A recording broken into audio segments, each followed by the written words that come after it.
En préparation de la Journée internationale de la femme africaine JIFA, célébrée chaque année le 31 juillet, l'Association pour l'épanouissement de la femme APEF a organisé une journée de salubrité ce samedi 29 juillet au Centre national de traitement de fustules au Tchad. L'objectif de cette initiative était de mobiliser les participants à nettoyer le centre et avoir une meilleure compréhension des réalités vécues par les femmes atteintes de fistules. Nadine Tomasta, chargée de communication et des relations publiques de l'APEF, a souligné que célébrer les droits des femmes implique également de prendre en compte celles qui souffrent d'une manière ou d'une autre. C'est dans cette optique que l'APEF a choisi de contribuer à la propriété du dit centre. Le Tchad met en place une commission pour contrôler et vérifier les dossiers administratifs des magistrats. Cette décision est prise par le Premier ministre de transition Saleh Kebzabo à travers l'arrêté numéro 7991/PT/PM/2023 du 28 juillet 2023. La commission a pour mission de vérifier les diplômes, les arrêtés d'intégration, de reversement et de détachement des magistrats. Son objectif est d'identifier toute procédure irrégulière et de présenter un rapport complet à la fin de sa mission. Niger, Mahamat Idriss Déby, Itno, émissaire, explore les pistes pour une solution pacifique.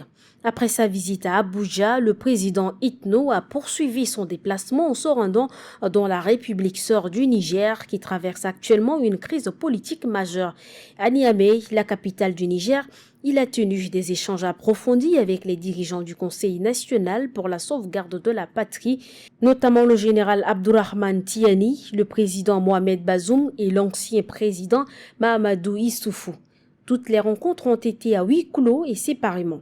Le président de transition tchadien a adopté une approche fraternelle dans ses discussions avec les leaders nigériens visant à explorer toutes les pistes possibles pour trouver une issue pacifique à la crise qui secoue ce pays voisin. La situation au Niger étant préoccupante, les efforts de médiation et de dialogue de la CEDEAO revêtent une importance capitale pour favoriser la stabilité et la paix dans la région. La junte nigérienne accuse des personnalités militaires nigériennes d'avoir autorisé des frappes aériennes françaises pour libérer le président Mohamed Bazoum. Selon un communiqué lu par le colonel-major Mahamadou Abdrahmane, porte-parole du CNSP, Conseil national pour la sauvegarde de la patrie, la France, avec la complicité de certains Nigériens, aurait tenu une réunion à l'état-major de la garde nationale nigérienne pour obtenir les autorisations politiques et militaires nécessaires. Le sieur Assoumi Massaoudou, agissant en qualité de Premier ministre par intérim, aurait signé des documents autorisant le partenaire français à mener des frappes au sein du palais présidentiel dans le but de libérer le président Mohamed Bazoum pris en otage. Le colonel Midou Guirey, haut commandant de la garde nationale du Niger, est également accusé d'avoir signé un document similaire autorisant le partenaire français à effectuer des frappes au sein du palais présidentiel.